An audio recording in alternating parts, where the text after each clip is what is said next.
The Church of Santa Maria della Vita, Our Lady of Life, was founded in the second half of the 13th century by the Confraternity of the Battuti, Beaten, whose members, alongside the practice of flagellation, provided care for pilgrims and the sick in the adjacent hospital, now gone.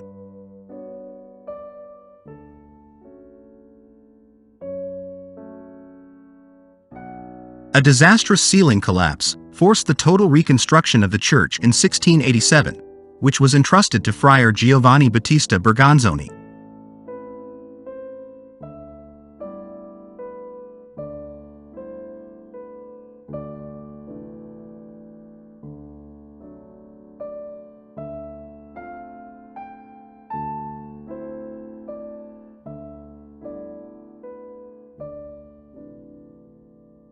Exactly 100 years later, Giuseppe Tubertini grafted onto the elliptical central plan the grandiose dome that arches behind the Banchi Palace,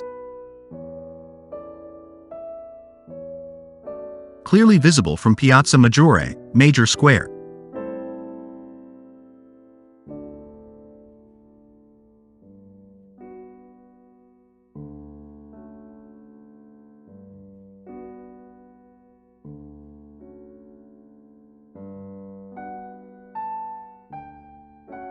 The oratory, the only one in Baroque style in the city, decorated on the walls and in the vaults with frescoes and paintings, holds an astonishing 16th century work by Alfonso Lombardi, The Death of the Virgin.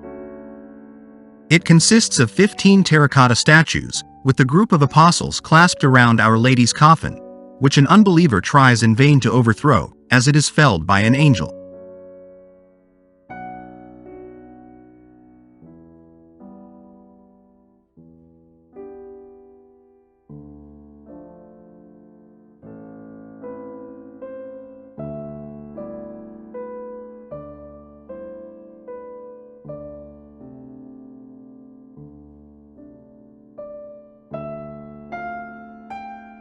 A visit to the church is even essential to admire, in the chapel to the right of the altar, one of the highest masterpieces of Renaissance sculpture. The Lamentation over the Dead Christ, created by Niccolò dell'Arca in 1463.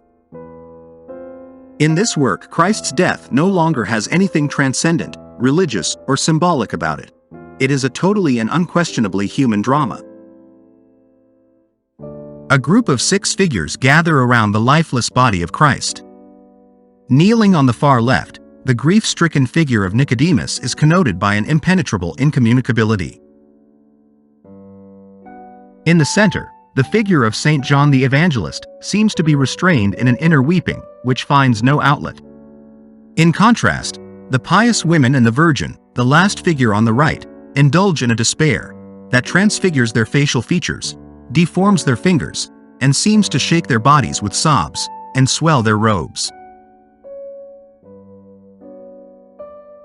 In the presence of such unbearable suffering, the viewer remains disturbed and mute. The current arrangement of the group does not respect the original and hitherto unknown arrangement of the figures, which, over the centuries, have been moved several times.